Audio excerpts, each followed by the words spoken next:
tonight. Pretty busy, trying to get things going. Campaign is got a few days left on Helwär, so I'm gonna be doing Drawstream tonight and pretty much whenever else I can. So right now we're working on this, trying to get this Helnora piece finished up. So right now I'm just gonna kind of go in and clean up some of the pencils in there.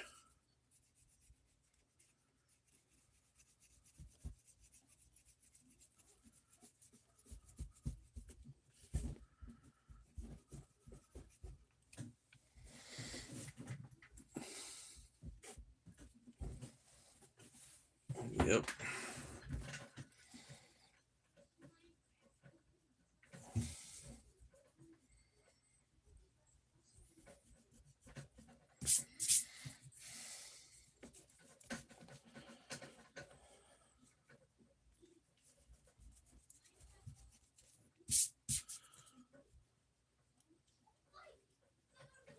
All right, some of that right there. Picked up a couple more backers on the campaign. Still got, I think, about just past like halfway there. So need like another, I think 1,200, something like that. I haven't seen the math yet, but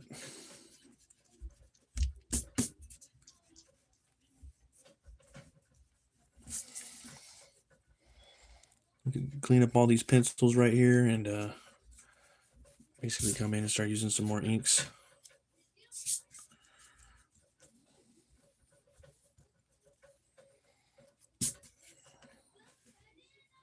All right, there we go. I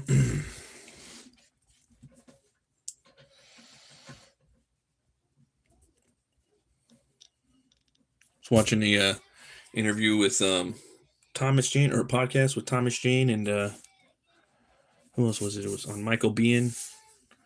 Michael Biehn has a podcast now. Kyle Reese from Terminator. Pretty good.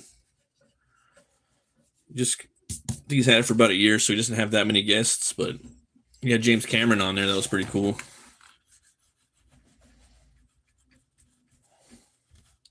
Oh, thanks for hitting the like, guys. I appreciate that.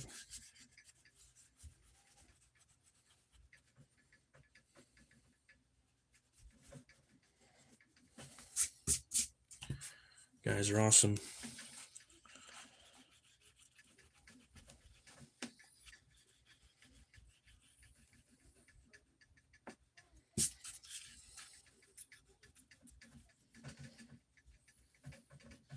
Be done working on. There's a couple of these pieces I want to finish up over between now and Tuesday, hopefully. But we'll see what happens. Kind of coincide with the campaign. That's when the campaign's going to end on Tuesday. So if you guys want to go check out Helwär, the link is in the description. That's my comic. And this is Helnora from the book. She's one of the key players in the story.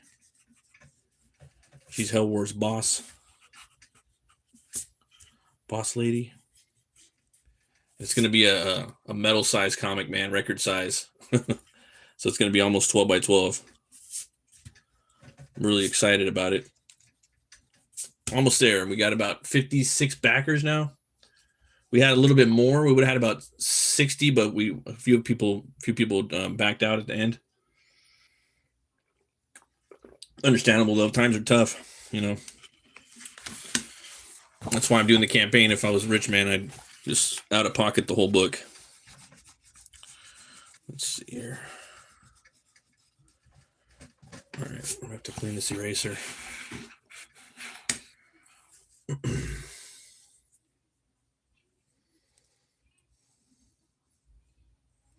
All right, there we go.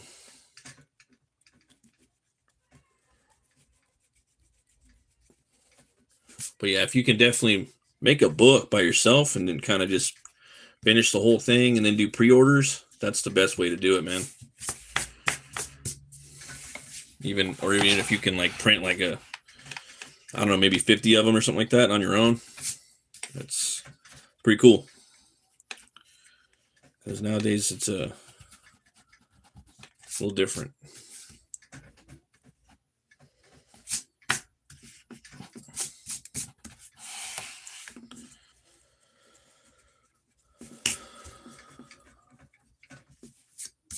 Just trying to get all this pencil markings off here, then I could come in here and finish up some of the inks. And that'll be fun. And this realm is just filled with snow, and it's cavernous. So we'll probably go in and add a little bit of snow and ice and whatnot. This is her realm. And I'm actually I got kind of like the urge to want to make more Helwär books today. I don't know why.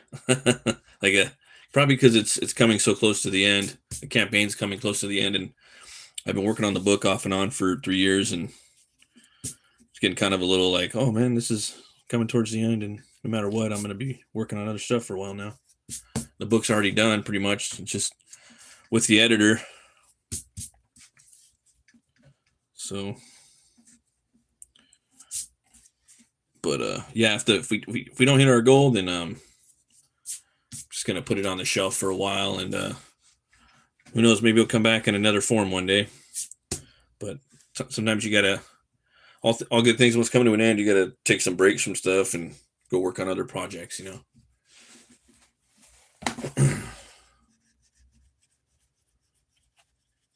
Gotta keep moving forward. Keep moving forward, and don't look back, because you're not going that way. Onward and upward. Forward momentum. Got to do it that way. Man, people there was a lot of hate on those that new Nolan Odyssey. And now I know why, man. When I saw the trailer, I was like, oh my god, this looks horrible. Like, can't really top the Amran Desante version from the 90s, the TV mini special. I guess it's going to be what they call peak. But that Ralph Fiennes one's out now, The Return. That's on Prime right now. I still want to watch that. I'm actually gonna probably gonna watch Sisu. Sisu 2 is on there right now, so I'm probably gonna watch that tonight. I've been really wanting to watch that. Really looking forward to that. Yeah, Sisu. I really dug that movie. And 2 came out in November. I really wanted to go watch it, but just couldn't get the time. I think Mortal Kombat comes out today in certain places. I really want to watch that too. I haven't seen any of the reviews, but sometimes people, I don't know, to have different tastes than I do. You know, we'll see. I thought the first Mortal Kombat movie that came out, I mean, the newest one of the 2, thought it was cool in some spots, but it got kind of boring. I didn't like that new character they brought in. I thought that was lame. They have so many characters, and they decided to bring in a new one. That was a big waste of time, effort, and frankly, money. You know, they could have made something cooler in that time.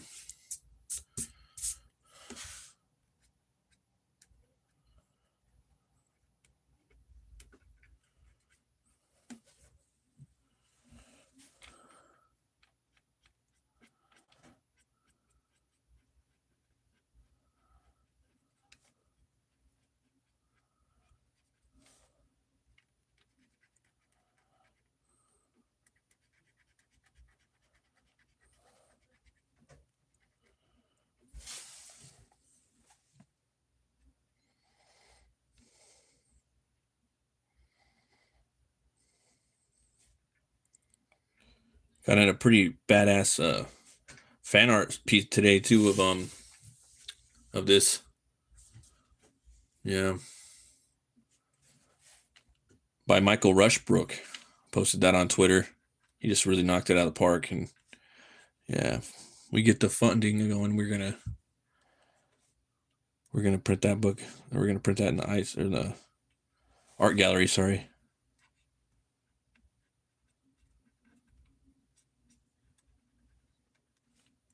Yeah. I used to love the Mortal Kombat games growing up.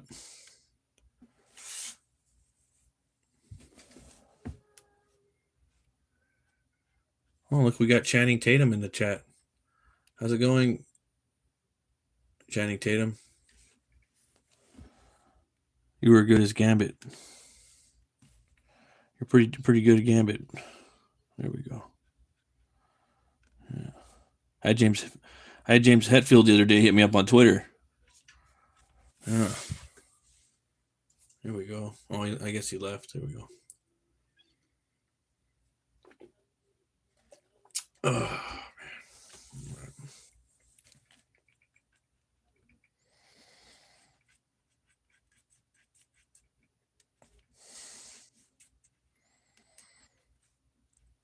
You're also great in that movie. What is it? This Is the End with Jonah Hill.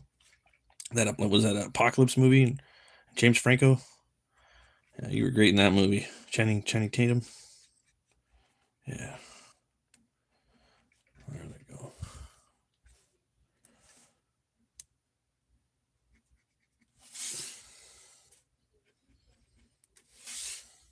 All right. It's the end of the world. Okay, here we go.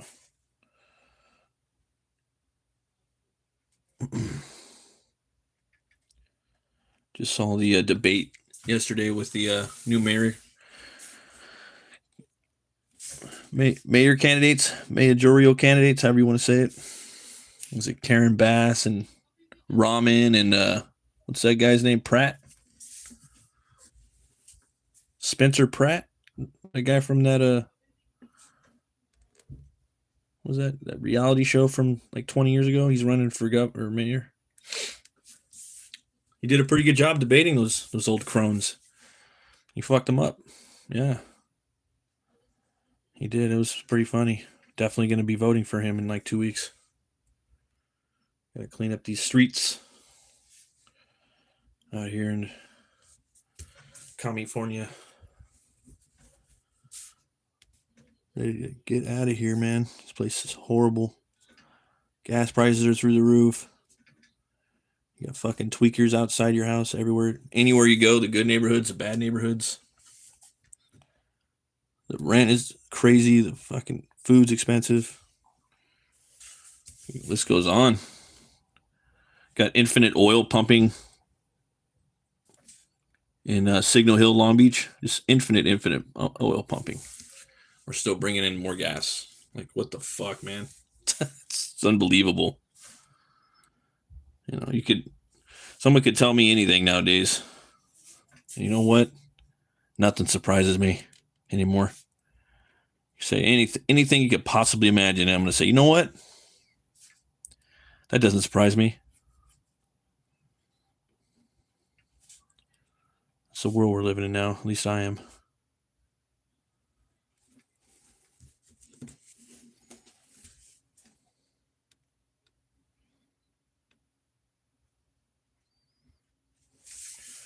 Crazy working on this book for so long. I feel like it's kind of like taking a vacation for a while.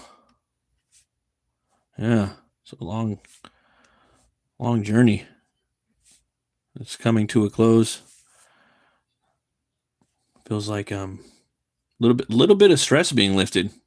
You know, it's one thing I learned from this campaign and working on stuff.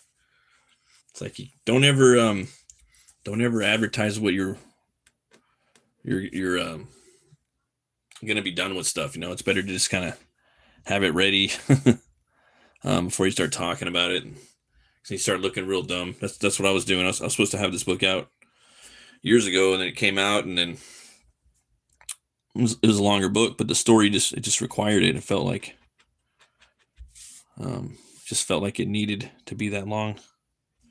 So originally I was going to make the book probably about 50 pages, maybe 50 or 60, something like that. But the story, it just wasn't hitting on the right level. It ended up going to 106 pages. But sometimes you need more panels to tell the story, and not all the time do the panels have to have dialogue, because it is a visual medium.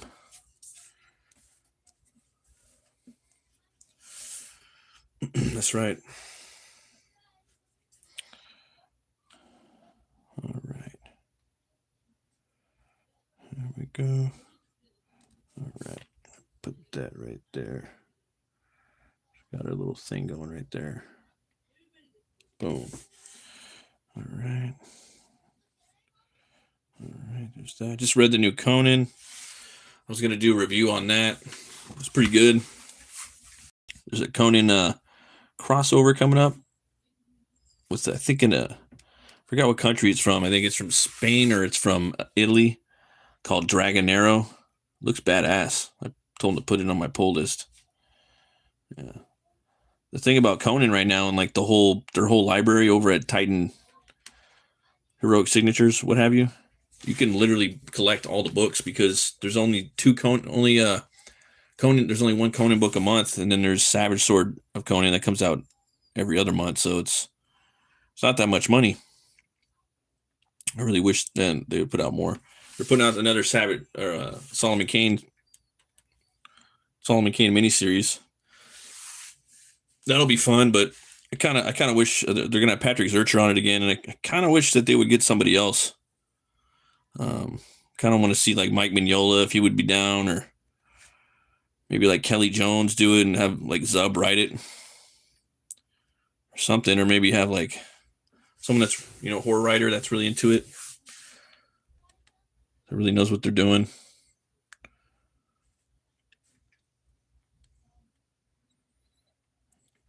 Yeah, maybe someone like Steve Niles or something, or Mike Mignola could write it and draw it, or maybe just write it. And I don't know. There's a lot of writers out there that do pretty good horror. Scott Snyder's a pretty good horror writer. I know his Batman stuff's a little controversial, but I don't even know if he's into Solomon Kane. Kind of want to. Another thing is got to get that old English dialect into the writing that kind of went the wayside in the new issues. To be honest, like that old English yonder, and I dig that, man. It really takes you back to another time when you hear the people speak like that. I respect that, and I dig it. Sometimes it takes you a minute to kind of get used to it, but it's pretty cool.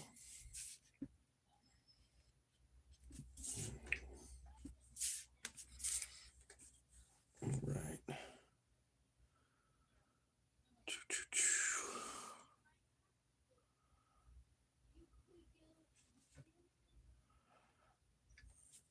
All right.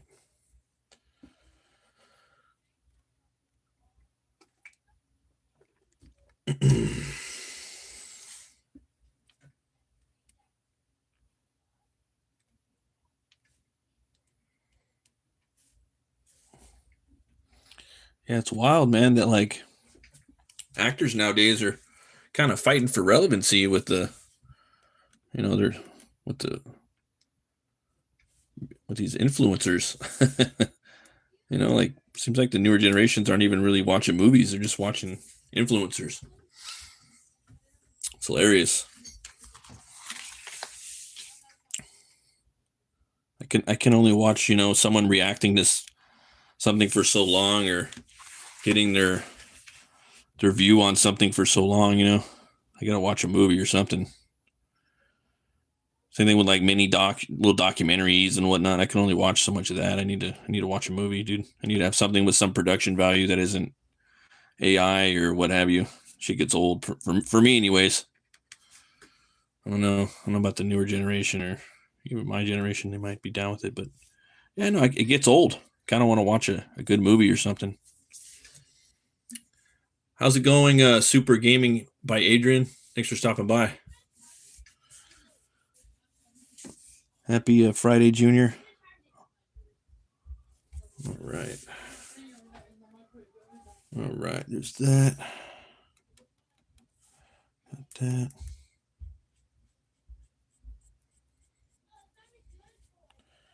Okay. Let's see.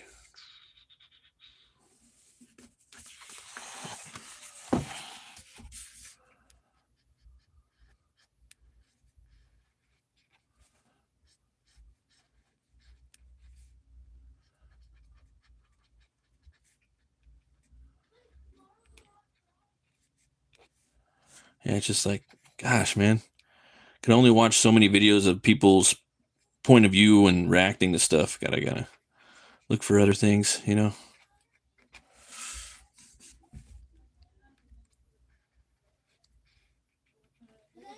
All right, we got that.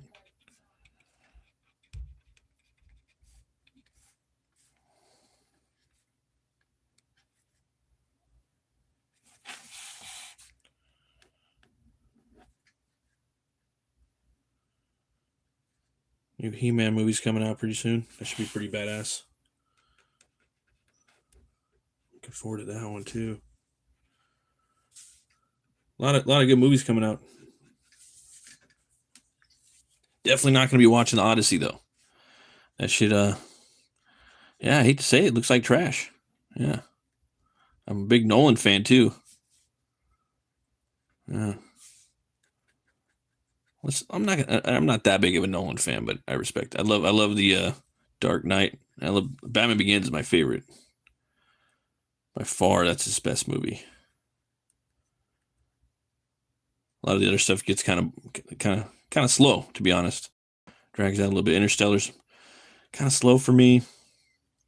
Inception's pretty cool, but it's kind of a lot like The Matrix in some ways. So just kind of like, you know, just gets kind of feels like I'm watching The Matrix, but Nolan's Matrix. I don't know. Still haven't seen Dunkirk though. Gotta check that out. Yeah.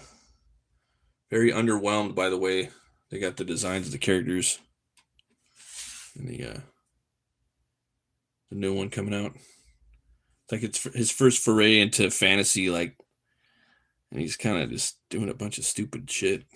Like, really, bro? There was this comic book. I have it actually somewhere from probably like, yeah, a good 10 years ago. It's from Image called Kill the Minotaur. And it's about the Minotaur and Perseus. And it's a group of Greeks that got to go down and fight the Minotaur. And oh, man, it's a badass book. It's kind of like, has like nods to H.P. Lovecraft, but also like John Carpenter's The Thing. It's really cool, and the Minotaur is just a horrible beast. But I really dug that book. Thought it was pretty entertaining. Kill the Minotaur. Yeah.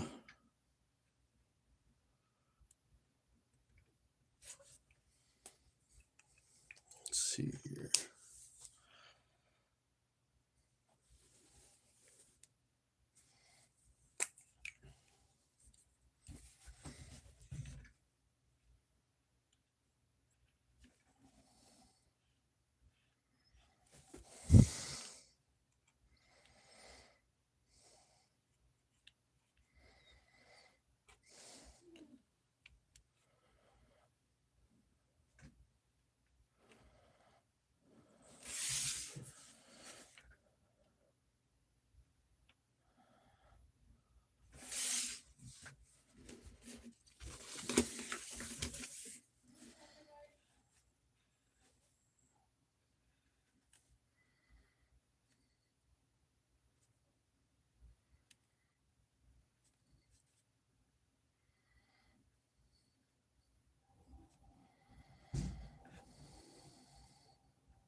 Yeah, comics could take a long time to make. Pretty wild, especially if you're making them by yourself. It literally take forever.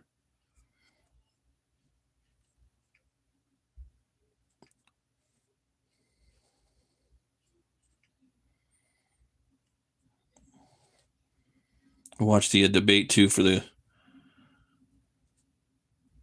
California governor. What I thought was fascinating from the two debates that I saw They're both on NBC. I don't know if, I'm pretty sure there was some other like political commentators watching them. But what I noticed, they only had like 60,000 views. And it just got me thinking like, damn, dude, no one really gives a fuck about this anymore. They're just so like demoralized by the whole voting system. They don't believe a fucking thing. They're probably not even going to vote. I don't blame them. You know, it's pretty wild. But yeah, I got to vote. Definitely going to vote. It's important to me. Very important. Very important to vote. And voting, there's this old punker that I used to talk to at my old job. He was pretty up on his political shit. He'd always tell me that fuck voting for president, dude. The most important thing is voting for your local government, man. They're the ones that get a lot of shit done, you know. Fucked up thing is you have to either pick like Republican or Democrat. There can never be like a little in between, you know, section for you to vote, right? Because there's shit that I don't agree with on either side sometimes. But you're kind of forced to vote a certain way. That's just the facts. You either have to vote Republican or you have to vote Democrat. That's just the way they set up the world, you know. Forgot how many parties we had as a country back in the day. I think there was like 10 or something throughout the foundation of this country. And those are the ones that I guess probably the 1% wanted to stick, you know. Secret societies and these schools that have been around, the knowledge schools. The people that set up the Federal Reserve and the pharmaceutical industry at the same time. Same year. They're the ones that really pick everything. Fascinating. So yeah, I could see why people aren't really into voting anymore. But for me, I got kids, and I don't know, there's just certain things that I feel like as a father I have to at least say I tried, you know. Otherwise I'd probably lose a little sleep. Maybe a couple nights.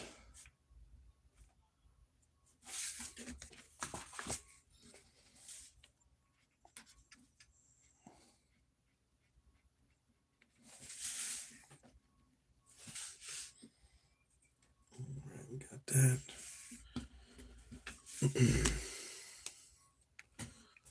Coming in with some of this right here.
Yeah, the thing is with politics, you run out and you vote and you do your shit, and then you go back to the normal business, you know, for the next 4 years. Stupid. And then the people that vote for you, you know, they're gonna let you down. They're gonna promise you all this shit. You know, it really doesn't fucking matter. But you know, you kind of vote on the ideas of what they swear they're gonna get done. It never happens. They never get everything done. But it's a little bit of peace of mind to say you did it. I tried. The way that this city, the state is going right now, it's the worst I've ever fucking seen it. So I gotta get in there and get that voting done. They don't even have the poll places listed yet either. That's what's crazy. Almost like they're waiting to the last minute or some shit. I was looking for it today. Didn't see it listed anywhere on the government website. It said check back 2 weeks before the election. I'm like, 2 weeks? I said 2 weeks before it. I'm like, well, it's 4 weeks before right now, I think. You guys going to tell me where I can go vote? So when I vote in person, you know? Not trying to mail in my ballot or whatnot.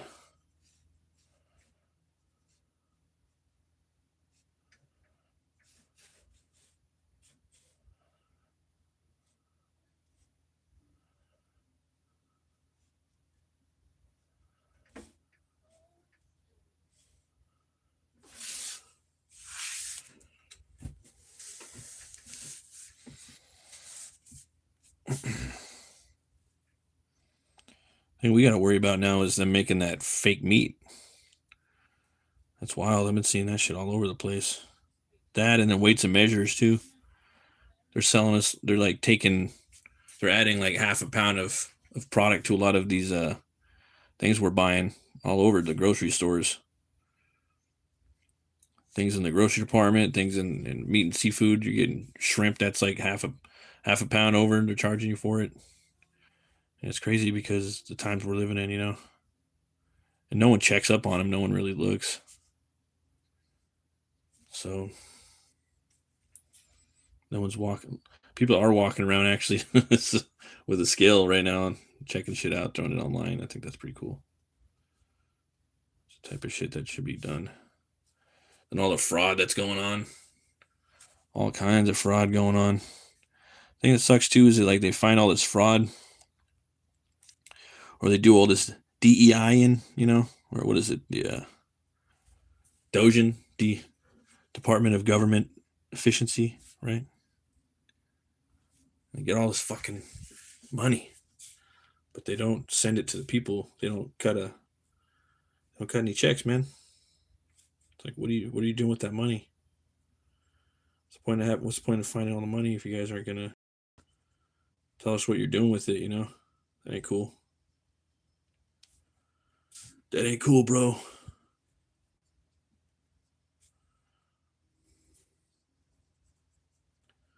That don't sit right with me.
Talking about Rob Roy the other day on the Barbarian stream we had.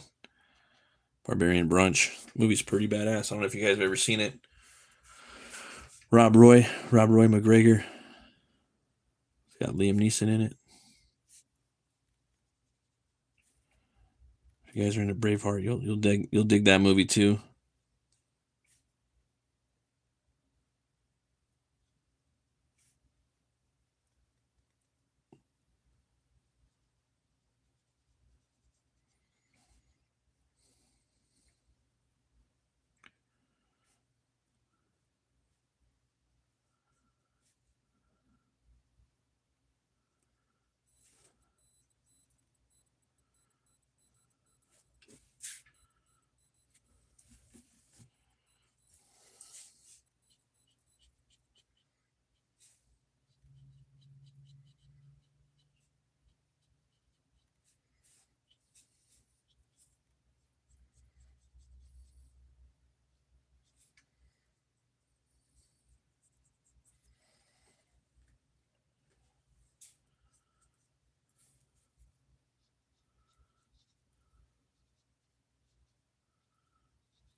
Right, we got some more black right here. Yeah.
Yeah, Sisu 2 looks pretty badass, so I haven't seen that yet, so I'm really looking forward to that movie. Yeah. Just saw the Evil Dead Burn trailer. Yeah, it looks like it's gonna be about the Nobi family. Professor Nobi's family, the ones that finds the Necronomicon Ex Mortis. That should be pretty cool. But other than that, I mean, the idea, the concept is cool, but the trailer didn't really grab me. Hey, how's it going, Genuine Comics? Thanks for stopping by. Hope you're doing good, Dave. Just doing some blacks right now. Nothing crazy.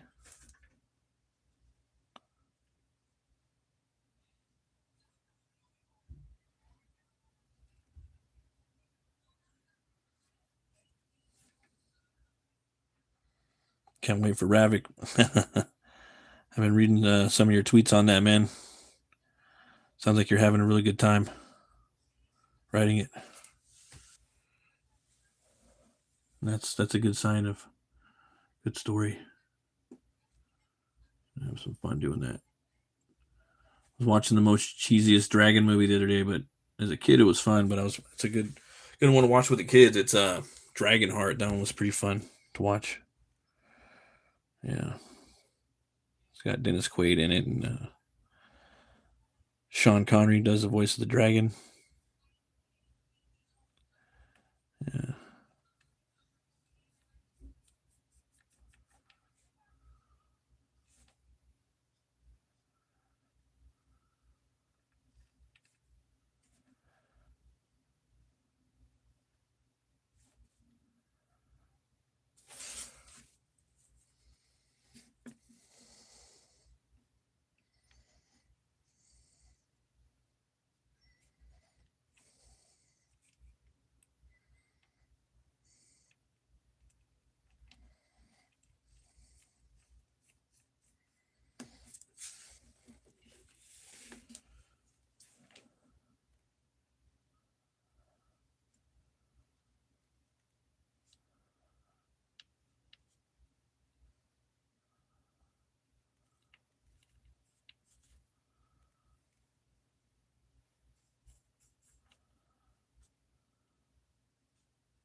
I was thinking, damn, I want to.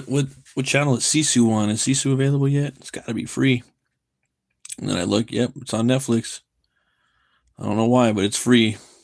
They're always moving these, playing like musical chairs with these movies and whatnot. You never really own anything anymore either, though. That's what's weird. I'm gonna try to eventually start buying some older movies, like this, all kinds from last century. A couple from the early aughts too, but just seems that like you don't really buy the movie. You just kind of you're like renting it for like 5 years, and then they can just like delete it, and then you don't have it on your system anymore. I don't like that. With physical media, it's yours, man. It is yours. They can't touch it. So, and then once you do own it, you got to be a little careful with it too, you know?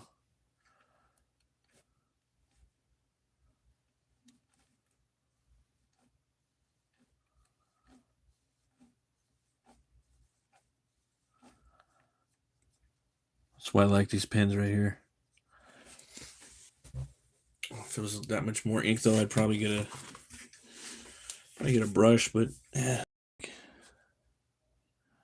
right here, right now, don't want to mess with all that mess.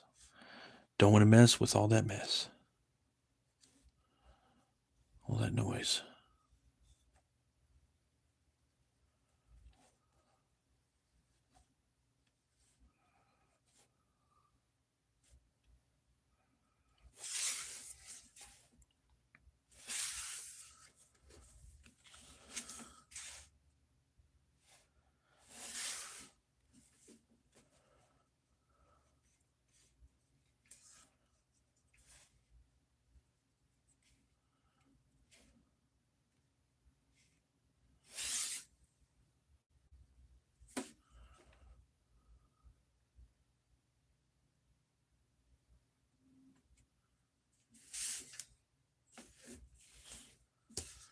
Thanks everybody for hitting the liking and the subscribing. I do appreciate that. Everything counts. Like that song, you know, Depeche Mode.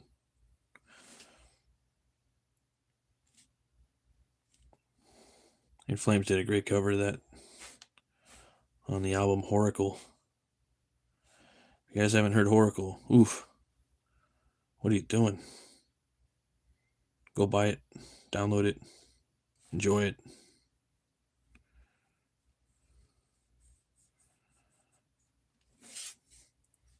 One of the best melodic death metal albums ever made.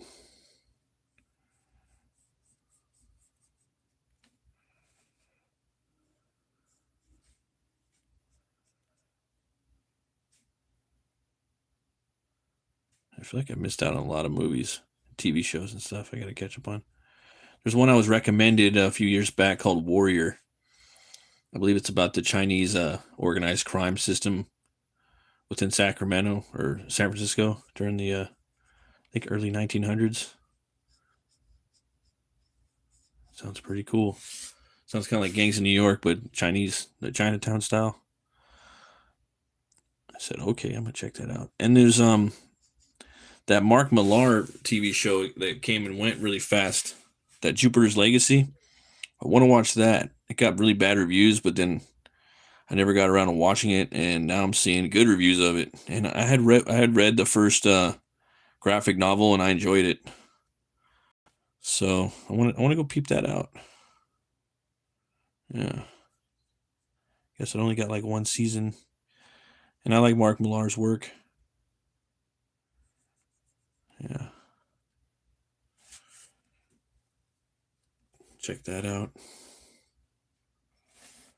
And I still got to finish Invincible. It's another one of those shows. There's a ton more. There's a lot of sci-fi stuff too. Seems like there's tons of sci-fi and horror I got to catch up on.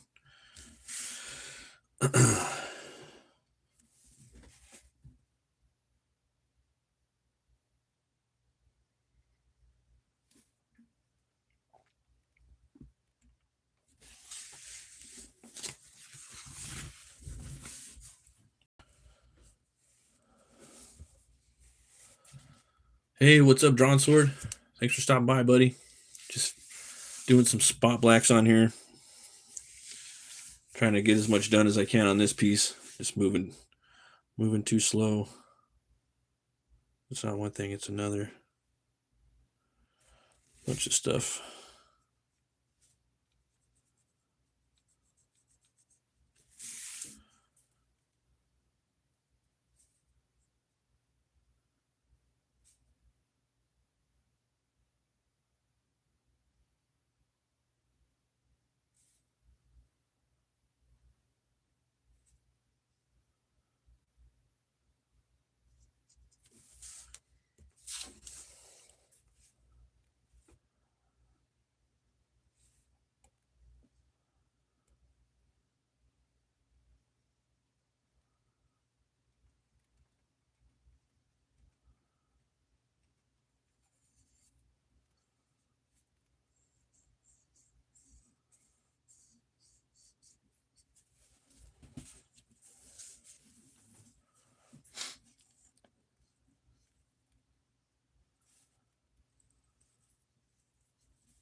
Thanks everybody for stopping by. Appreciate that.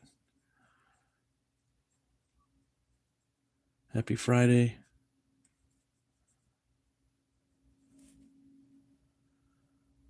Go watch Mortal Kombat. I think that comes out. Tell me how it was. Yeah.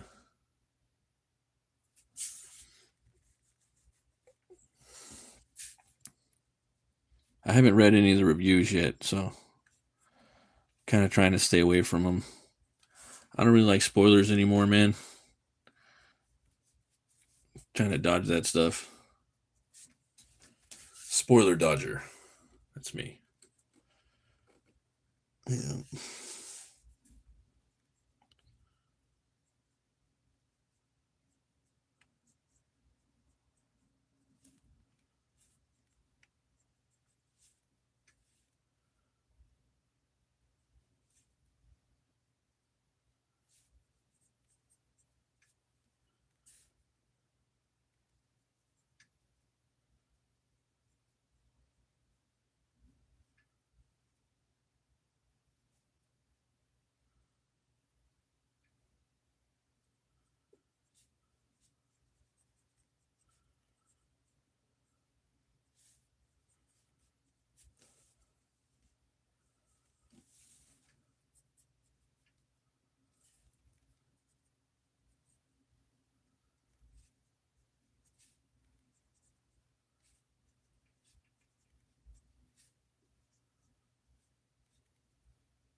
getting there.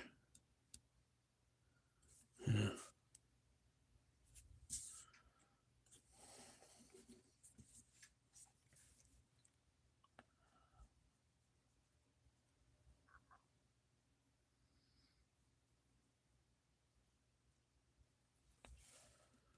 See, the Iron Maiden movie came out yesterday. I probably wait for the DVD. Oh yeah, I saw that. I saw like the Javier Bardem kind of talking about it on Instagram.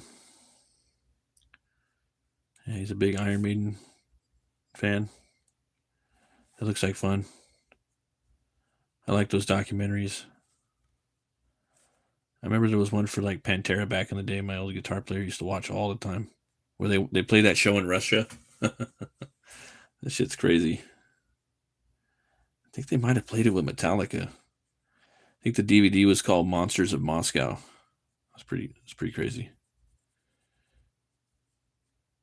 Yeah, I used to collect the DVDs. I got a couple Demi Borgir ones. I got some In Flames ones, some Dark Tranquility, Soilwork, In Flames. I'm on an In Flames DVD. That's pretty fun. They filmed one called In Live We Trust at the Roxy in Hollywood. They played they played 2 sets that night, and they have a big ass line outside. I'm in the line, so if you look at the DVD, you gotta like put it on pause though and play it real slow. Yeah, you'll see me. They run right by me. It's funny.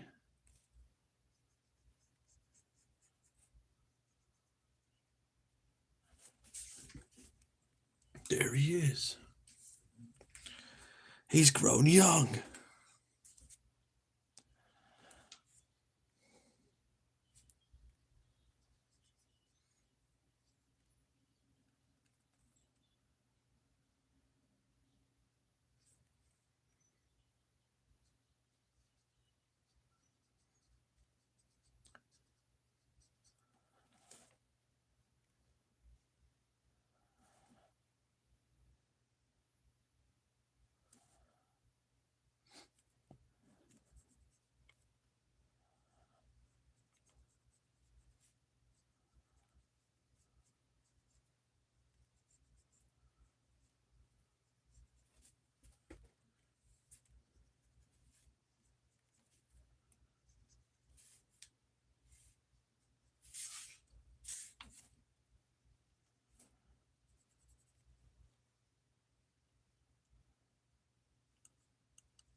They have a pretty badass black metal, death metal record store, uh, over in Downey, California. That's where James Hetfield's from.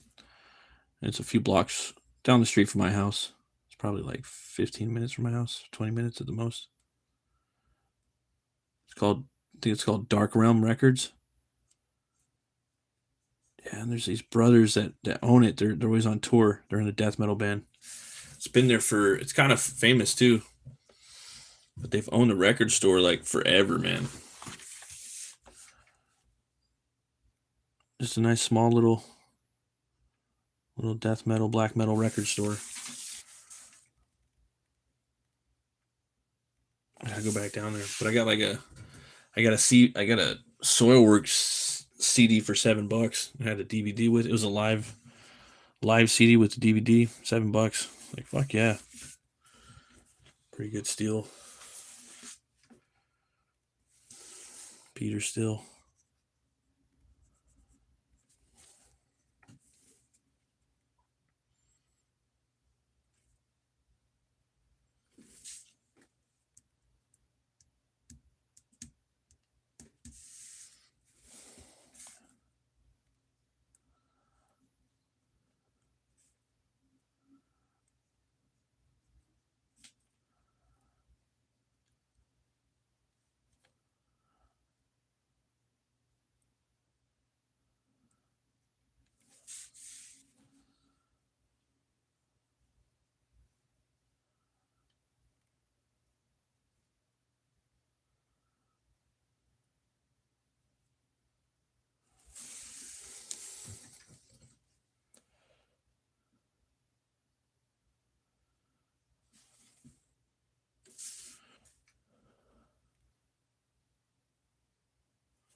Picked up another comic book called Corpse Night. Looking forward to reading that.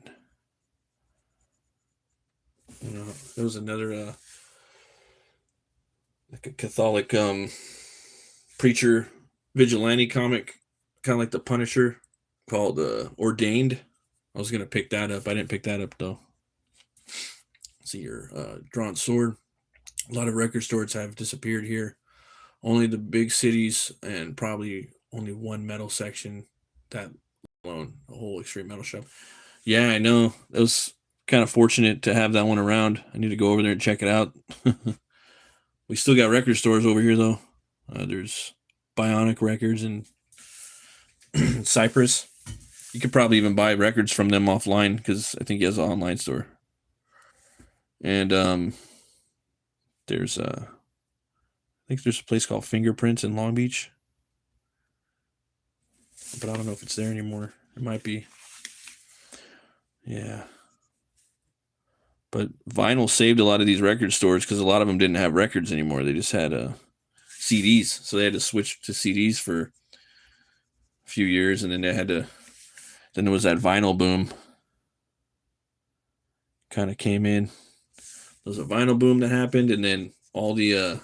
So I was talking to the record store guy, and he was saying that happened, and then all the big name artists like Adele, those type of big pop singers, they came in and they started pressing vinyl, and they were using up all the vinyl shops like around the world. So it was hard for indie bands to get the vinyl pressed at one point. I'm just like, damn, that's wild. That's pretty crazy. Yeah.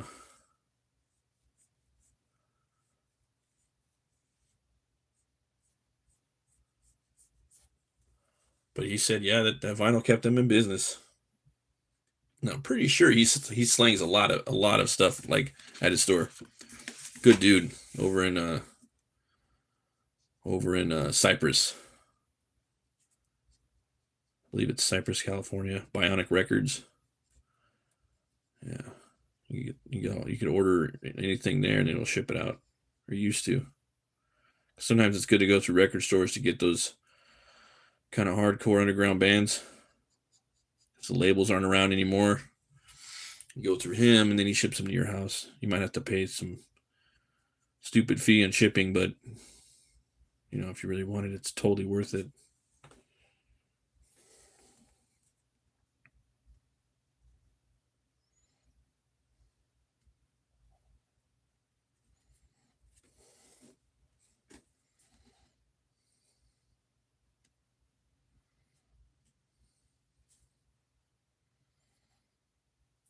Yeah, there was a Corpse Night book I picked up, and there's another book called Viking Moon. I think that's what's called, Viking Moon. It's a Viking werewolf book, and the werewolves look like the ones out of the Howling and Dog Soldiers. They look pretty cool, and the art's kind of like old school Mignola style, which I really like a lot. Let's see here. Hey, what's up, Montoya? Thanks for stopping by, man. Yeah, so I picked that up, and I was waiting to do another review on it because it hadn't come out for a long time. The third book, it's been months and months.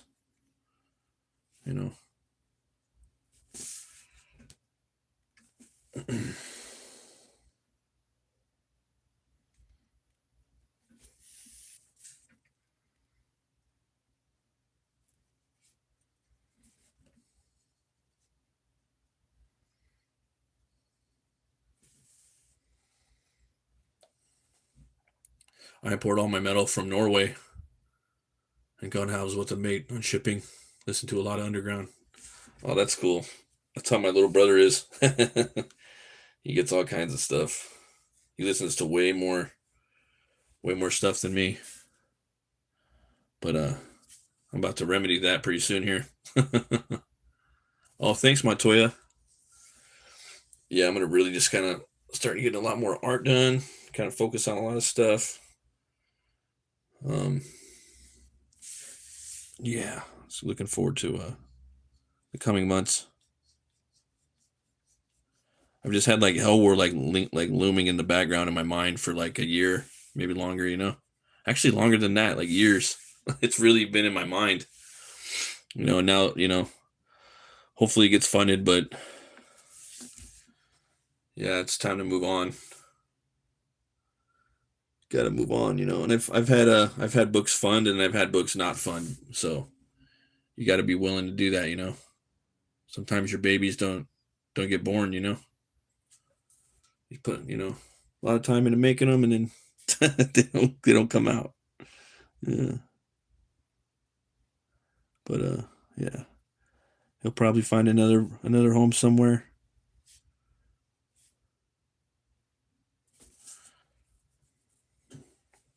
And there's still some time. I still got till Monday, so all my original art sold out. So I'm thinking about putting up some more art tiers. I'm probably gonna do that this weekend when I have some time.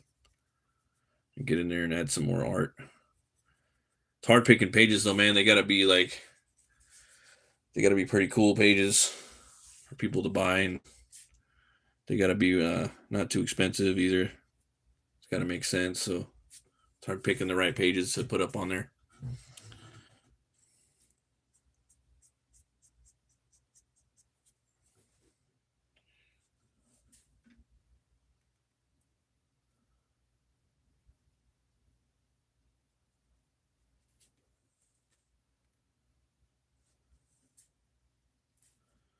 And like I was saying earlier in the stream, like I'm starting to miss Helwär now. Like, oh, damn. Like it's over. Get a little nostalgia for that shit. Started kind of coming up with some ideas for the second one. So I had always known who the villain would be if I ever did a second book, and then who it would be for the third one. It just kind of it's like, oh, that's 1, 2, and 3, and then kind of figure that out. It just kind of writes itself. Let's see here. I got a free comic book day Masters of the Universe. Never seen before. I do croquet art style. Art. Quite cool style. Oh, he's doing the art on it, huh? Yeah, he's badass. Dude. Like his Bloodrick. That's fucking awesome. I hope he's doing more. I see more on there. I didn't even know he was on Instagram. Yeah. Yeah, I hope I can hit it, man. I really do. I really do. And then I don't know if the shipping went up too on it. So I'm like, oh fuck. Went up pretty substantially. And I was thinking about looking into getting other printers, but I was just thinking, I'll just out of pocket it. It went up mid campaign, dude. A lot of money too. But then I've figured out, way I can remedy that. Just that it just is what it is. Like I always tell my kids, life is about solving problems. Every day you're gonna have to solve problems. Every single day of your life you're gonna have to solve problems. Once you kind of wrap that little concept around your head, it ain't so bad all the time. Just got to kind of figure stuff out. And are you going to get mad about it, or are you going to kind of take a little breath and pivot and then kind of figure out the problem, see if you could solve it right then and there? Path of least resistance. Yeah.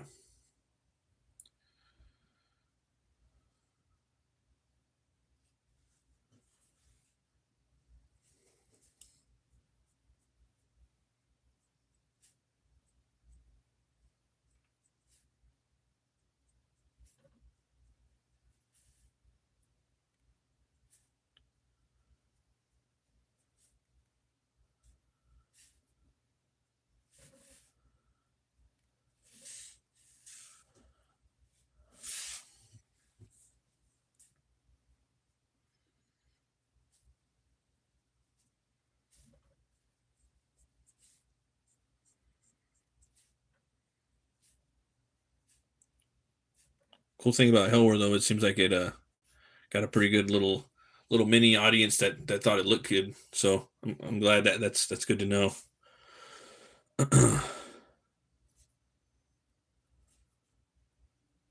Maybe it just wasn't the right time or something. We'll see. Timing is everything.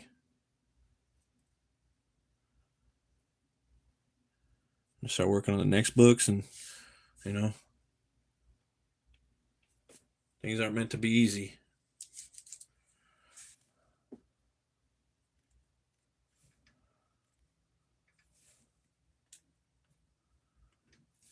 I was saying I was watching Dragonheart the other day with the kids, with Dennis Quaid and what's his name? Sean Connery playing the dragon. Was it David Thewlis is in there too? It's weird because like the CGI, I mean, it's basically like 90% ass, right? But then sometimes it's kind of got a little charming feel to it because they were still experimenting with the CGI when that movie came out. And then there's some parts where they have the real like animatronic Draco mouth. There's like the scene where Dennis Quaid is in his mouth and he has a sword like up into his head. He's just sitting there for like 10 hours and then he hawks a loogie on Dennis Quaid, Sean Connery's dragon. And yeah, I think like the scene they connected they had him in there, dude. It wasn't it was him on a rig, and they weren't CGIing him in that moment. And it looked looked like the teeth were practical, the tongue was practical, flopping around. So I really 30th anniversary this year, I think. Oh yeah, yeah, that's cool. But dude, the movie's very tasteful. Like you could show it with your kids, bro. There's nothing really in there at all. Yeah, I mean, there's a little bit of like a tiny little bit of gore, like in certain spots, a little bit of blood too here and there. But yeah, it's like, dude, I could show my kids this and nothing. I'm not gonna worry about shit. And I put it up there like in the same kind of vibes as like Robin Hood, Prince of Thieves, and Count of Monte Cristo. The whole like Kevin Reynolds time, what was the other one? It was the Three Musketeers, the Disney one. I still dug that movie with like was it Christian Slater, Tim Curry, Michael Wincott, Charlie Sheen, Chris O'Donnell, Oliver Platt, big old Rebecca De Mornay. It was a big old cast in that movie. Let's see here. Sorry guys. Drawn Sword. Will you make it saddle stitch photocopies otherwise? I wouldn't. I don't think I can even print it that way. It might be able. I might be able to print it that way, but I'm not sure.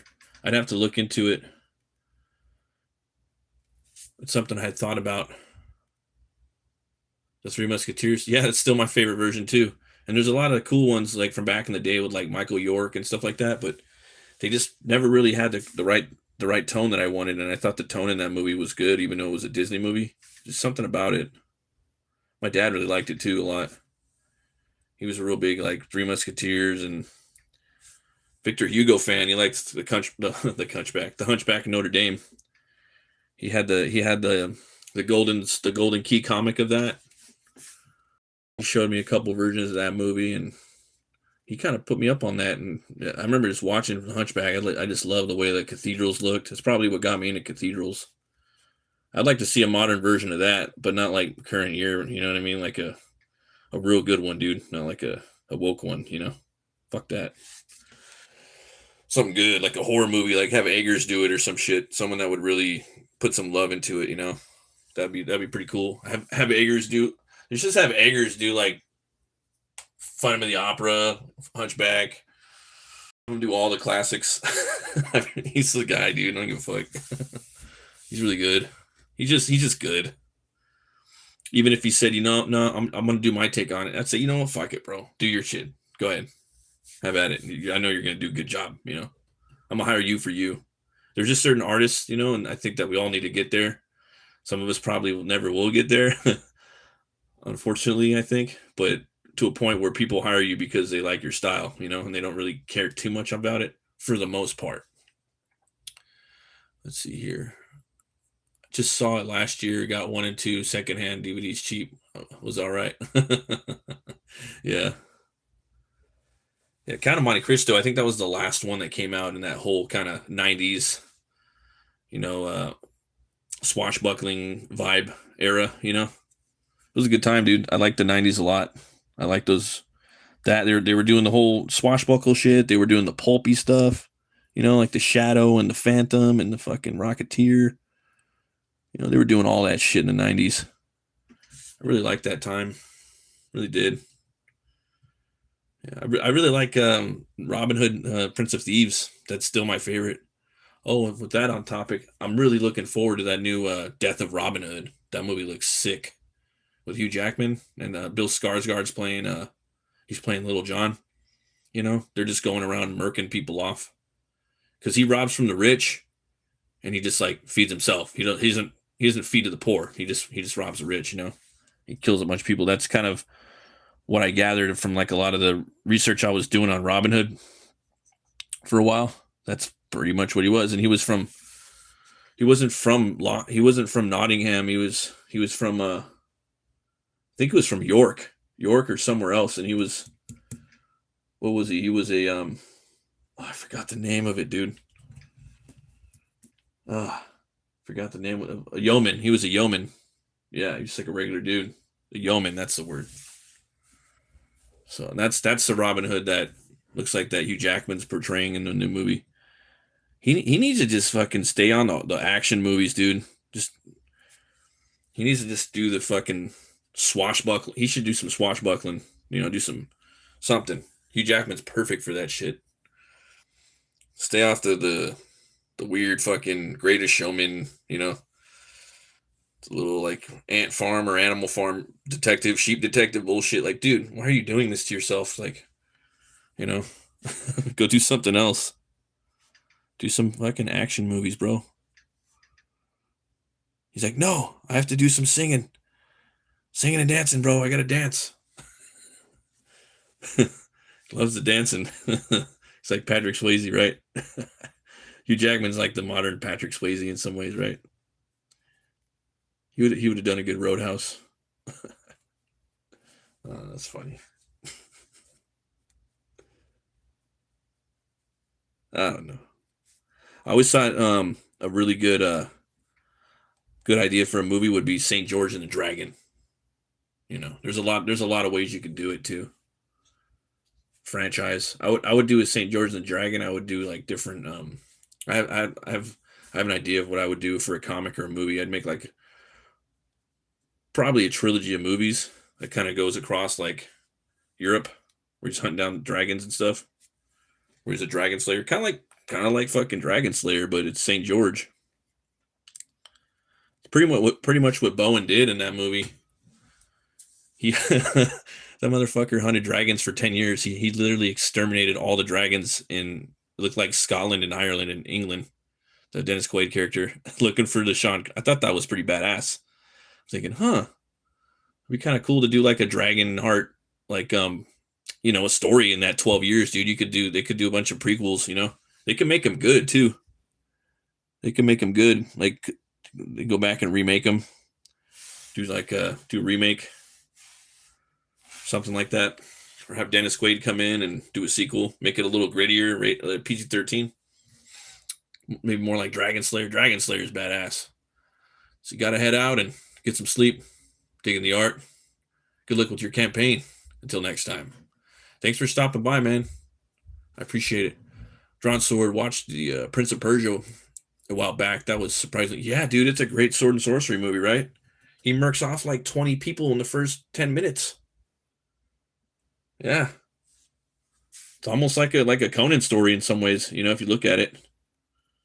Kind of like a Black Colossus or, you know, a witch shall be born. One of those kind of like Middle Eastern style like stories that he did. That's how it is in the newest Savage Sword.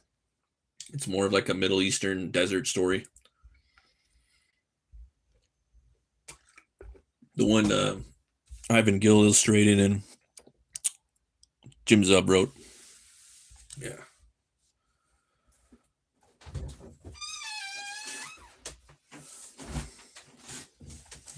Yep.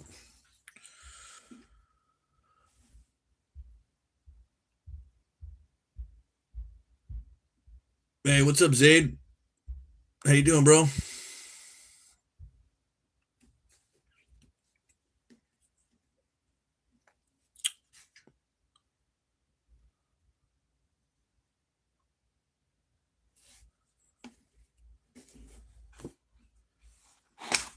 right.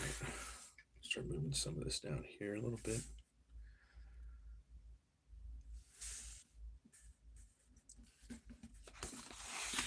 Looking forward to tomorrow, bro. Tomorrow night skis.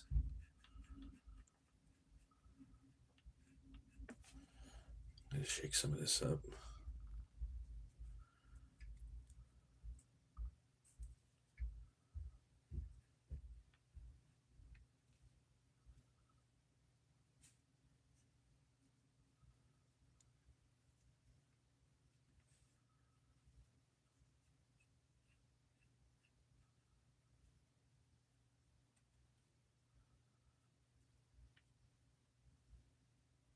Oh yeah.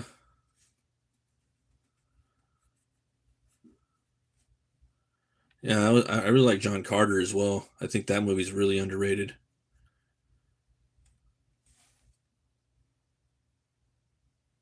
For sure, man. Have a good night, brother. Yeah, I'm actually. It's hard for me to stay up now too because my sleeping schedule's changed now. I got a new schedule, so go to bed earlier now. Sometimes got to pound the coffee now to stay up for the late streams. But it's fun though. I gotta wait till the kids go to bed, so I can watch my stories. I want to watch Sisu 2 tonight, man. I'm gonna go watch that for sure, man. I heard it's really good.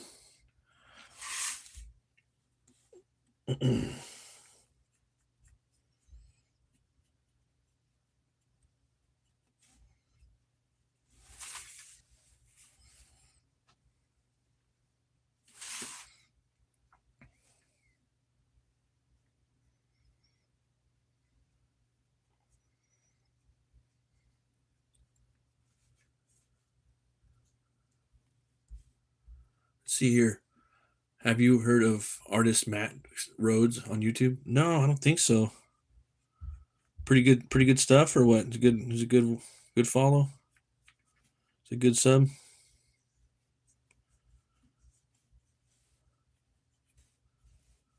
I hit up that heavy talk dude, man.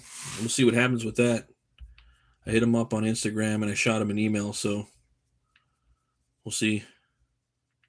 Times are a little different though now, man. It's like harder to hit people up. You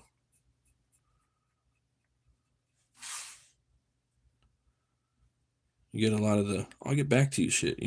That usually means yeah, talk to you later. But I understand. Totally understand.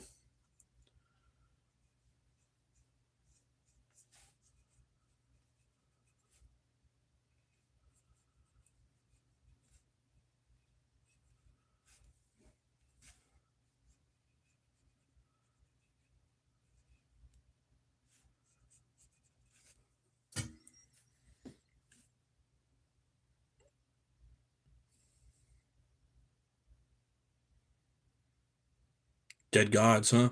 Oh yeah, yeah. I'm subscribed to his channel. Yeah, I know what you're talking about.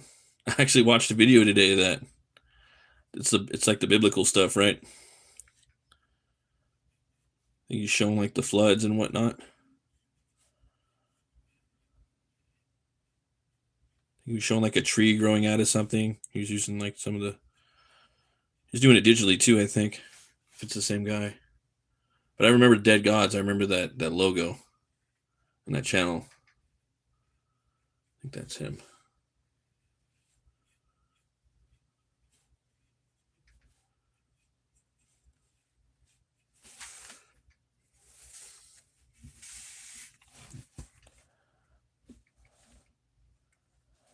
Yeah, I actually subscribed to him as soon as I seen it today. It's funny you say that. It's so random, right? Yeah, the digital stuff. That's what I was thinking about too, man. It's so fast, doing digital. I was just thinking like, fuck, dude, I could probably really increase my output if I go digitally. It's like I write digitally now. I think of writers like, do they all? I wonder if they text right now. I wonder if they like text their script. You know what I'm saying? Like do it all on their phone because that's what I do. It's like click click click click click. I'm not like typing it out on the computer or anything like that. Not really, unless it's a big novel or something.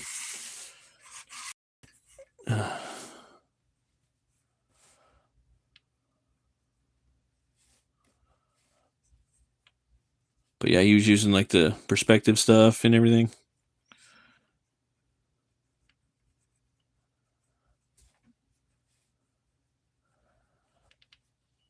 I was thinking about doing that like as an experiment for like maybe like a short story, maybe like a 20-pager, bro. You know, because I'm building my map digitally for my little sword sorcery world I'm working on. That's all digital. I'm not trying to go in there and draw everything and keep moving things around. Because as I write the stories, the world's going to change, and I'm going to add new lands, and I'm going to take lands away, and I'm going to consolidate lands, and then I'm going to shrink lands and make lands bigger and change the names of places, add cities. You know, I want to leave it kind of amorphous, so I think that's probably the best way to do it. I don't want to be like erasing and having to redraw it like a million times. I think that'll be a fun way to do it. Everyone's process is a little different, you know, and like judging by like me, my age, and all that stuff. I'm not an old guy, but I think that I'm not super old, but I'm not young either. I think doing it that way would be the best. Kind of just write a story one at a time. Like, you know, definitely writing my character's story. I'm gonna do it chronologically, so that's gonna be trying to find a way to figure out what's relevant now. Start writing that. Can't write anything right now though. I can't think about anything. I haven't been really creative at all for the past month because of the campaign. It's been really hard. He's probably got good from his day job with digital, but would be too much for me to learn old school tread forever. Yeah, right. That's what I'm saying, dude. Like that's why I'm just doing like I think for mapping, digital's cool, right? And I'm for that I'm doing all just like I'm doing a color pencil on there. I'm doing a spray paint. I'm doing what is it? Crayons, charcoal, pencils. And I'm just doing the different colors. And it has more tones. It looks kind of cool, I think. But I'm doing that. And then I think it might be kind of cool for like doing turnarounds or maybe just scanning in your character's traditional turnarounds so you know what the character looks like. And then not even scanning it, just taking a picture of your turnaround for your character and then throwing it in a clip studio and just coloring the character, you know.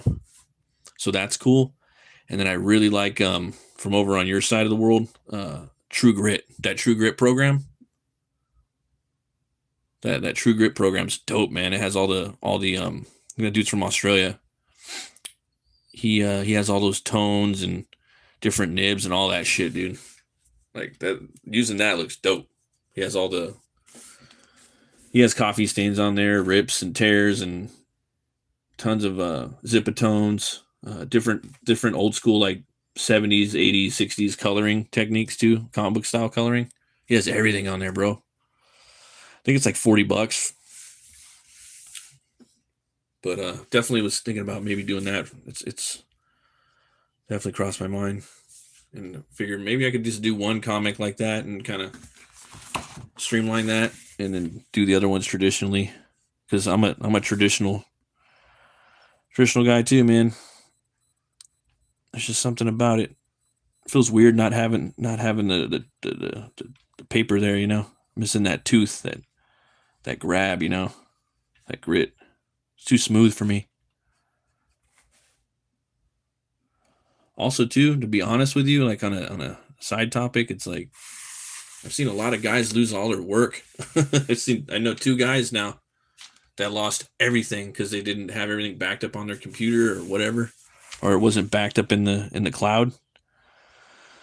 So that's concerning to me. I don't know. That doesn't really sit right with me. Got to be really careful with that shit. Mistakes happen, you know. I don't know if I trust myself to be honest. I might muck it up.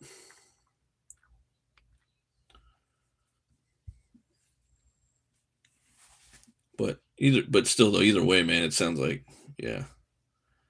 I would probably just get real OCD about it and save the shit out of it every day. Like whenever I worked on it, just make like a bunch of, just save it and put it on a flash drive. That would be the only way I could see myself doing it, because I don't want to work twice, bro. There's something about redrawing stuff a lot. I'm not a real big fan of. I don't like redrawing things. I'm just like, yep, time to move on to the next thing. I want to draw a new concept, a new something else. Like this right here, this drawing of her. This is an old drawing. I redid it because I thought I could do better, and I did it a little better this time. Not a lot better, but I did it a little bit better because she changed a little bit along the way. She got a little squishier, and her eyes got a little bigger. Yeah. Yeah.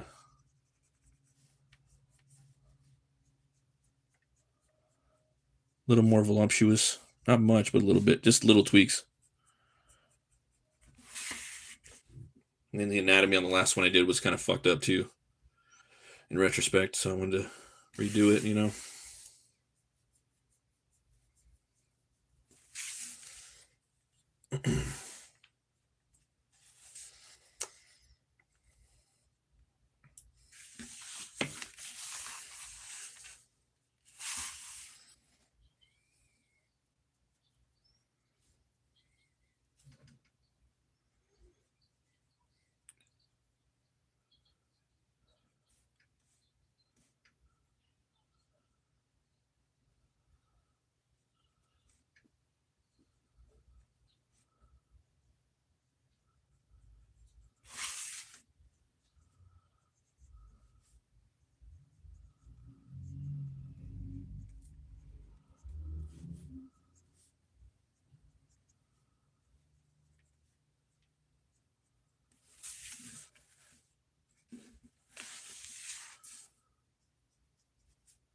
Tradition now.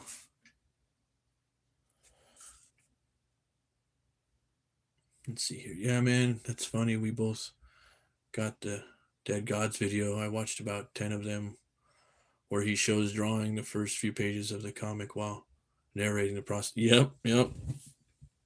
It's pretty smart. He's gonna kill it on Kickstarter. That shit's gonna probably do really good, I think. There was another guy too that launched a book on Kickstarter, a tabletop or a role playing game where it had a bunch of lore about his he made a bunch of lore about Neanderthals, different tribes and whatnot. It looked pretty cool. I think it's on like the ink forgot the ink spot, not ink spots, but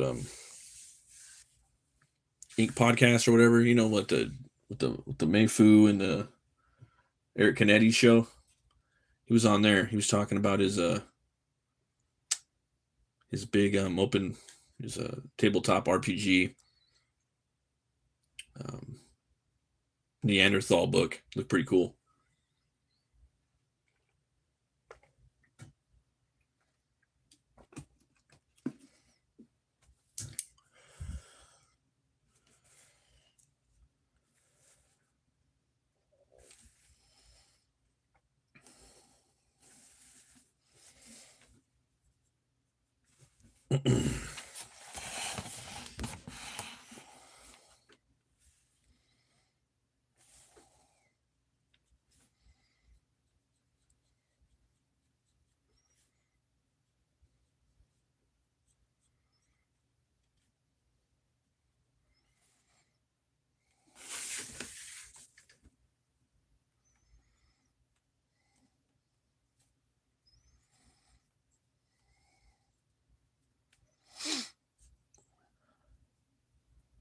And Neanderthals are real popular now.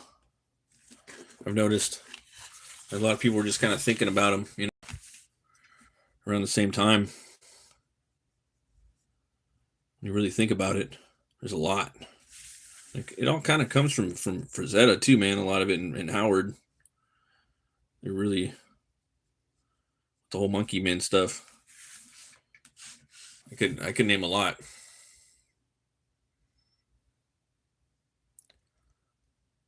Spear finish. I haven't seen the new ink bulb. Did Spear finish? I don't know what I don't know who Spear is, dude. I'm sorry.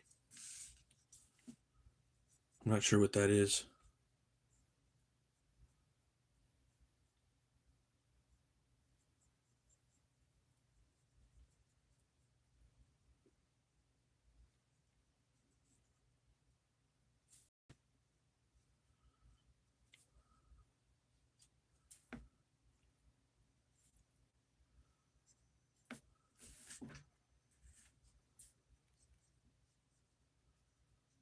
I'm just thinking of Spear from Primal. That's the only Spear I know of.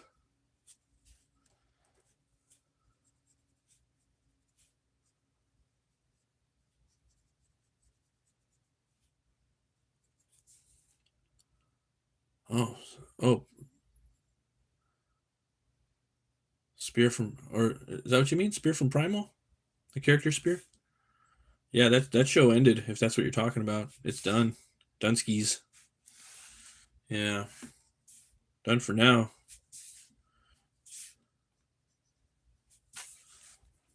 Yep.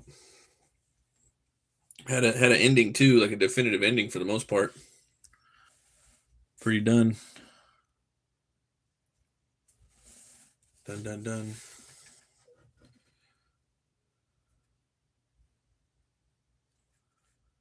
Yeah. Yeah, that show's done. Great show. It's my favorite show. That and Evil Dead. Yeah, I love the Evil Dead show, man. Great stuff.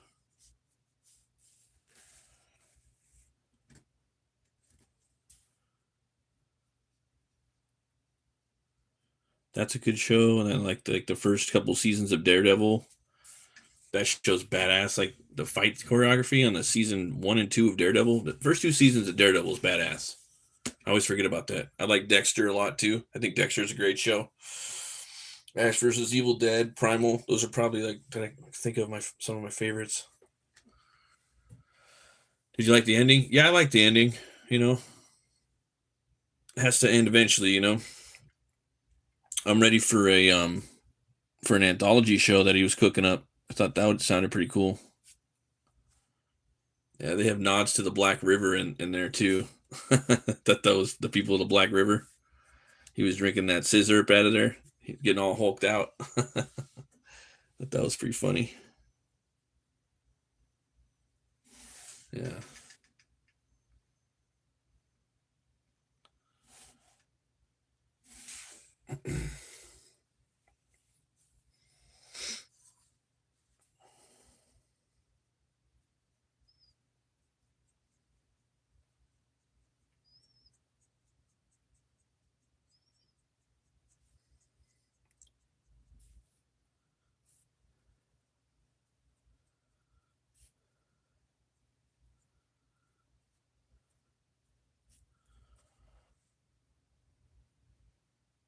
You know what? I'm not sure what he's doing next. To be honest, it's a good question.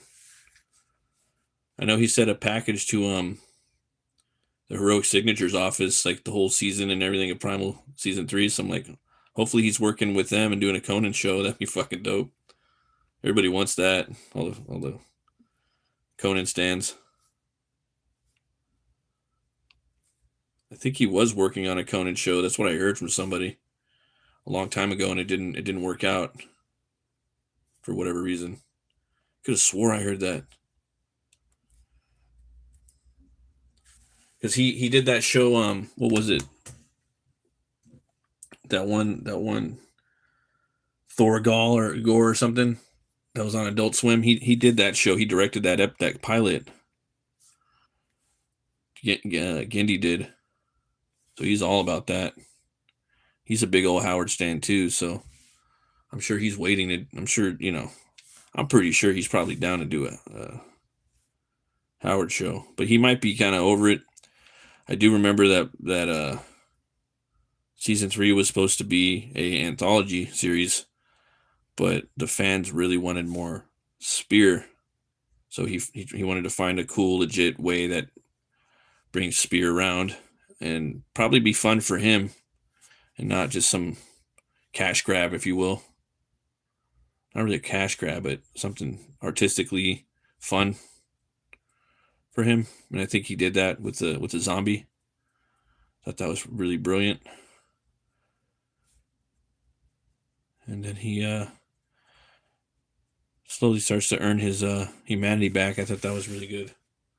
Nice little arc for him. Yeah, so yeah, he definitely sent Heroic a package for season 3. They showed it on their community tab, and on the live streams, everybody's like, yeah, bring in Gendy, and then Gendy, yeah, it's definitely they've definitely talked about it. I could bet you $5 it's happened before. And there's supposed to be some big Conan news that guy Sean Curley was saying coming around sometime, and it has nothing to do with the movie they might be making.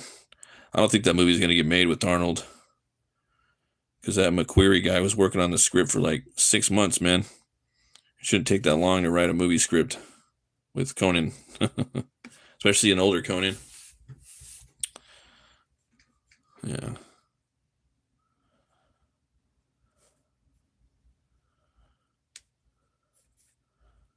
Looking forward to that, though. One more Arnie Conan. That could be kind of cool.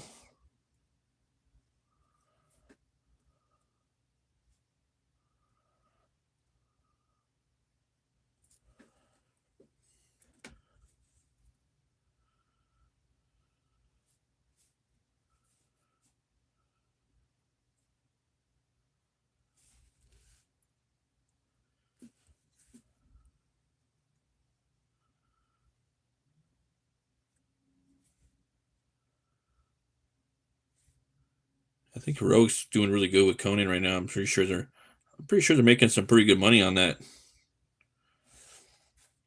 And Malmberg, a lot of people complain about him, but he's definitely making sure that when Conan comes out, it's not a woke TV show, because he was behind the Momoa movie. That could have been, that was handled a little poorly, and a lot of it wasn't his. I don't think it was his fault, but that movie definitely wasn't woke. That's for sure.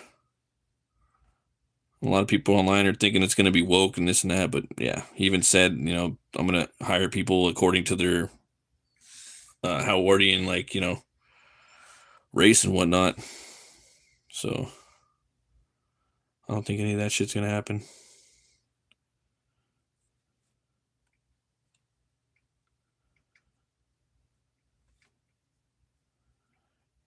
Like 90% sure you're not going to get a woke Conan movie. You're just probably not going to get anything, You're going to get something not woke or nothing at all. As far as it's going to be good, that I don't know.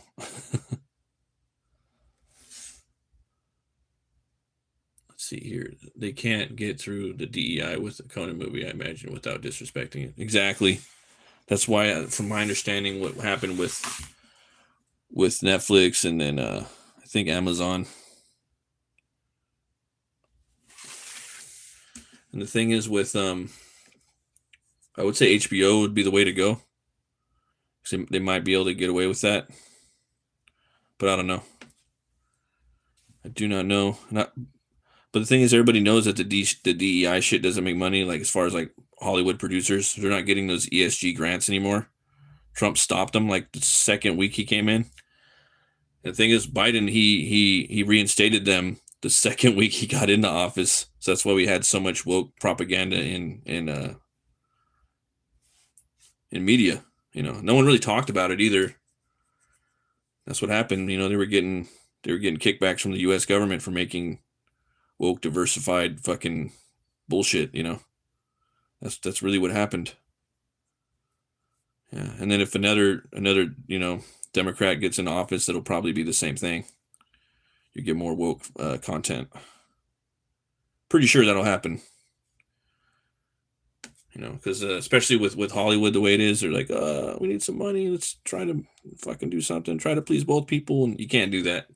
Please both audiences, and most people, the majority is not woke. That's like kind of like 10% of the population, probably, if that, of the world population. They don't want to see all that shit. All right. It's about 10%, and then a little bit of the fucking youth, like the what is it? The Generation Z and Gen Alpha, kind of like that a little bit. They might be into a little bit of it, but not much. Generation Alpha is kind of, or Z. They're like fuck that. A lot of them aren't into that shit, the woke shit. They're kind of not about it. A lot of the males, anyways.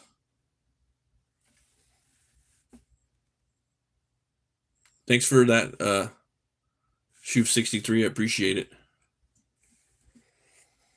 Thing is about Conan, like he doesn't need to be DEI. He already has strong female women in there, you know. Doesn't even need it. They look at Valeria. She holds her own shit.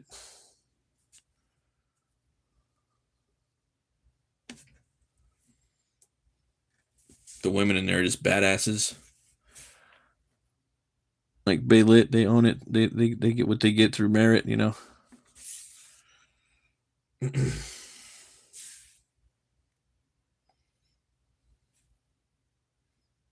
But we'll see.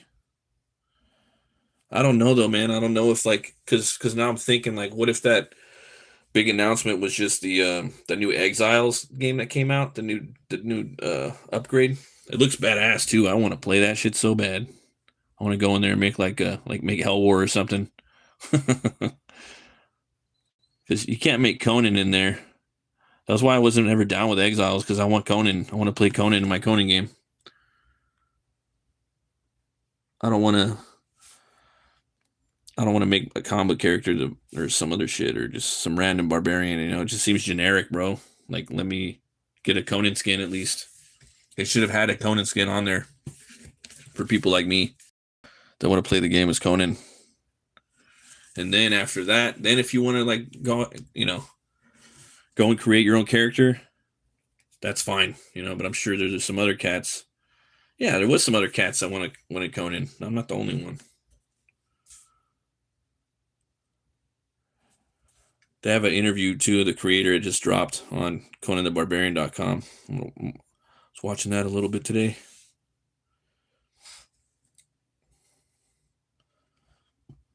But now I'm like, yeah, I'll go in there. I'll make a character on there.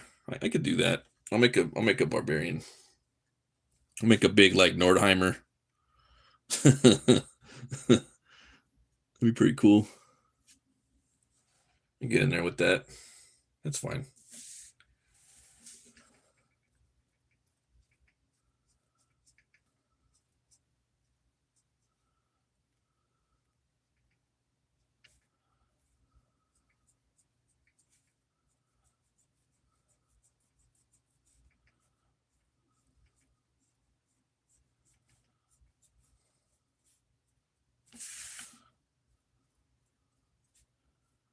I just think like the first like couple seasons of Game of Thrones, that was badass, dude. It kind of, you know, and then like Boardwalk Empire, and you know, they got the budget on HBO. It'd be just perfect for Conan. They would probably try to put more like more sex in there and stuff than Conan. I mean, Conan has it in there, but they probably want more of that in there. Even though it doesn't really have to have it. I mean, there's definitely topless women running around and stuff, and he's definitely, you know, beating up a prostitutes like nonstop. But yeah, they don't really have to do it like crazy. But yeah, it's definitely part of his thing, his MO.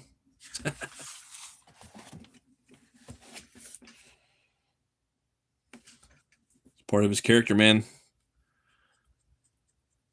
He's trying to live each day like it's its last. His his version of the underworld isn't a very fun place. It's like hers. It's a cold hole. That's where Crom, you know, basically I don't know if Crom sends him there or whatnot, but Crom just gives him life and that's it. You can't pray to him. So Conan's the Sumerian way of life is just, you know, you live each day like it's its last.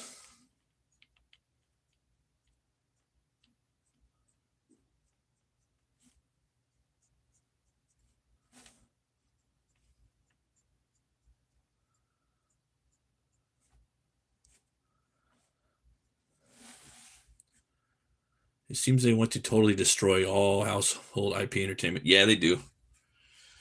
They totally do. I mean, that's what I'm saying, dude. Like Momberg, he's kind of a godsend, bro. Like he doesn't make the stuff unless it's fucking legit. Like, have you seen the new board game that just dropped on Kickstarter?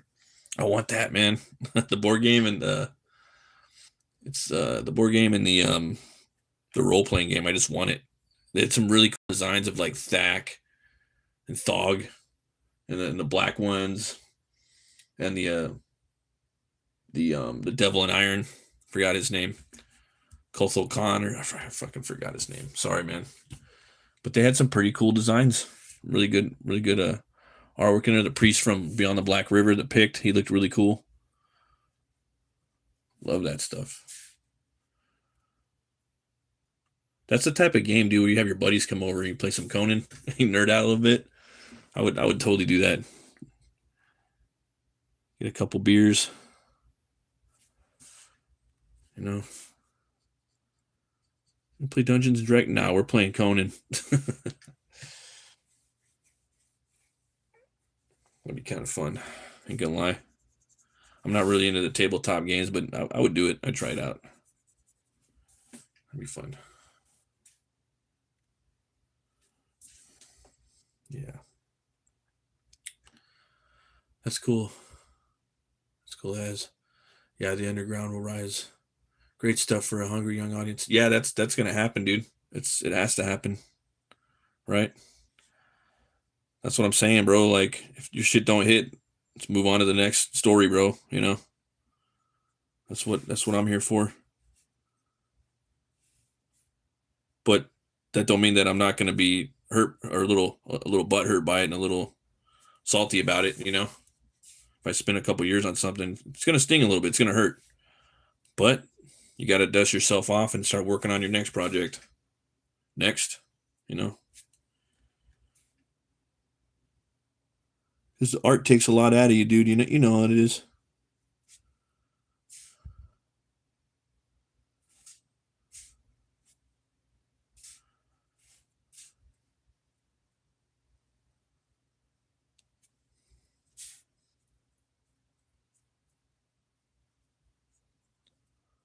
Oh snap! Almost time to go watch Sisu. On Tuesday night, this campaign's gonna close. So I'm gonna try to do some streams like Monday and Tuesday, kind of whenever I can, job permitting. Tomorrow I'm going on Phil Diaz's channel, Zaid Comics. I think I'm gonna be on there at like 7:30 Eastern time, if I'm not mistaken. Yeah, we'll be talking some Helwär on there. Phil's a homie. If you guys haven't checked out Zaid Comics, they got some of the best comics in indie. He was just in the chat earlier. He's got a badass Western called The Man with No Strings. Excellent black and white art. You can get his comics on his website, zaidcomics.com. And in there it's a weird Western. It'd be like, what if it's Pinocchio, man. And he's hunting well, I don't want to spoil the story. I'll leave it at that though, because you kind of figure out at the end of the zero issue who he is. And yeah, the art is fantastic. It looks like almost like Mark Silvestri style. Really good, just as good. By Oliver Isabedra. He's just a killer artist. But yeah, the Man with No Strings. I actually drew the Man with No Strings fighting my character. I'm going to be dropping a little video of that soon. I got a lot of stuff I'm working on.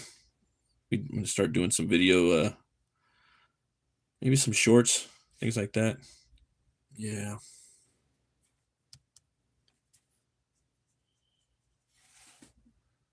like doing my little metal shorts. It's weird, man. When you do like metal shorts, they do better for some reason. I don't know what it is. Yeah, I don't know. Don't know what it is.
And they say too, comics will break your heart, and they will.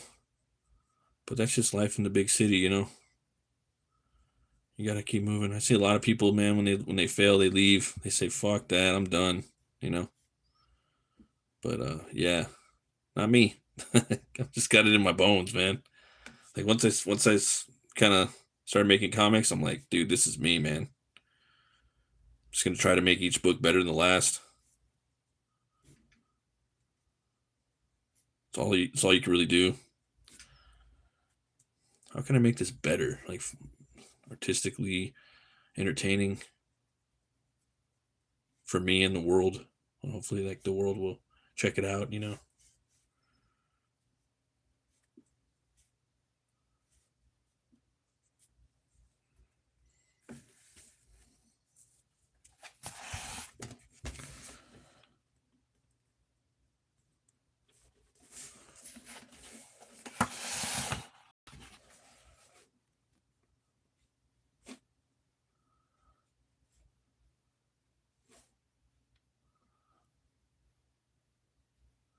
Thanks again, everybody, for dropping by. Drawn Sword. It's always a pleasure, my friend. Got to get you on the barbarian brunch sometime, bro. I don't know what time it is over there. I'm gonna have to figure that out. If you don't reach the goal, you don't get any. No, it's an all or nothing thing. Yeah. If I do it another way too, I'm gonna have to reformat the whole size. That's gonna take a few months to do that. Got to go back and reformat every page. It's with the editor right now too. He's got some really cool ideas. But the book's done, dude. Like it's already done. I've already lettered it twice. Now we're just kind of I'm adding things to it. Putting the cherry on it, little icing. But if I wanted to release it now, I'm proud of what I have, but could still add more to it.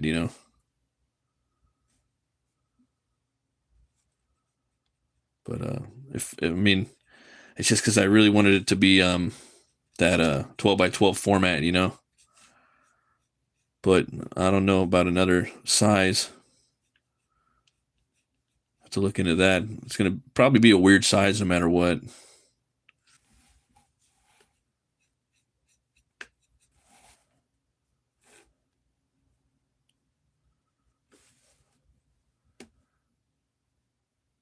Zim eats fries. How you doing there? Thanks for stopping by. It's a good time to start streaming right now, man. I wish I started streaming right now. Yeah.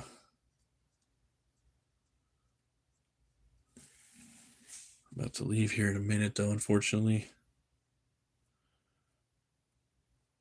Go check out Helwär, guys. My comic on Kickstarter. Check out my Helwär. It's on Kickstarter. It ends on Tuesday. It's going to be 106 pages, black and white. And it's about this. I'll do a little roundup right now, a little shill real quick. It's about this guitar player named Helwär. He's a mechanic during the day, guitar player by night, and he moonlights as a bounty hunter for Helnora of Helheim.